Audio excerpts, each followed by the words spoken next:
তোফাজ্জল নামের এক ৩-২ বছরের যুবক, পড়াশোনা শেষ, ভালো ছাত্র। সে নিয়মিত কলেজে যায়, পড়াশোনা করে, বন্ধুদের সাথে আড্ডা দেয়। আর এক শূন্যতা সাধারণ মানুষের মতোই যার জীবন যাচ্ছিল। মা, বাবা, ভাই বোন আর তার ভালোবাসার মানুষকে নিয়ে। ভালোবাসার মানুষটি তার গ্রামের চেয়ারম্যান এর মেয়ে। চেয়ারম্যানের যেমন দাপট ঠিক তেমনি প্রভাব। অনেক গোপনেই তারা প্রেম করছিল। কিন্তু গরিবের কপালে সুখ কতদিন টিকে। একদিন গ্রামের চেয়ারম্যান বিষয়টা জানতে পেরে মেয়ের বিয়ে অন্য জায়গায় ঠিক করে। তোফাজ্জল ও চেয়ারম্যান এর দাপ্টের সামনে কিছু করতে না পারায় তার প্রেমিকার অন্য জায়গায় বিয়ে হয়ে গেল। এত বছরের সম্পর্কের ভাঙনে অনেকটা ভেঙে পড়েছিল তোফাজ্জল।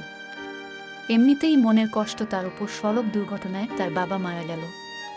সে আরও ভেঙে পড়ল। তার বাবা মারা যাবার ঠিক ২.৫ বছরের মাথায় তার জন্মদাত্রী মা মারা গেল। মা বাবার মৃত্যু তোফাজ্জলকে একেবারে দুমড়ে মুচড়ে ফেলেছিল। সে কিছুতেই নিজেকে সামাল দিতে পারছিল না। আপন বলতে এখন শুধু তার ভাই আছে। তার ভাই একজন বাংলাদেশি পুলিশ অফিসার। সে এখন তার একমাত্র অভিভাবক। কই ১ মাসের মাথায় আল্লাহর ইচ্ছায় তার ভাইও মারা যায়। এই দুনিয়ায় সে একা হয়ে পড়ে। তার যাওয়ার কোনো জায়গা নাই। সব আপন মানুষকে হারিয়ে তোফাজ্জল এখন মানসিক ভারসাম্যহীন, প্রায় পাগল। সে পাগল হয়ে ঢাকার রাস্তায় রাস্তায় ঘুরে বেড়ায়।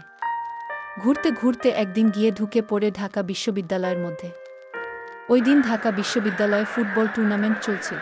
শিক্ষার্থীরা তাকে দেখে চোর ভেবে প্রথমে হারানো ৬টি মোবাইলের সম্বন্ধে জিজ্ঞাসাবাদ করে। এরপরে তাকে নিয়ে যায় গেস্ট রুমে। সেখানে তাকে তারা মারধর করে।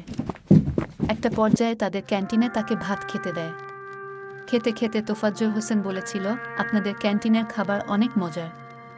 তারা ভাতও খাওয়ানোর পরে তাকে আবার গণপিটুনি দেয়। মারার মাঝে তাকে পানি খাইয়ে তারা পুনরায় তার উপরে শারীরিক নির্যাতন চালায়।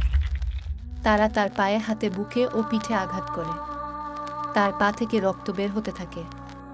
সে হাঁটতে অক্ষম হয়ে যায়।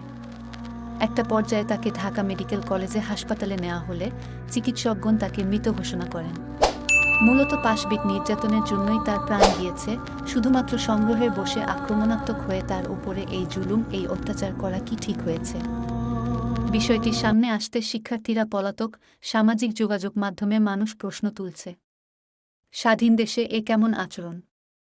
এটাই কি স্বাধীনতা? শুধু সন্দেহের বশে একজন নিরপরাধ মানুষের প্রাণ এভাবে নেওয়াটা কি বৈধ?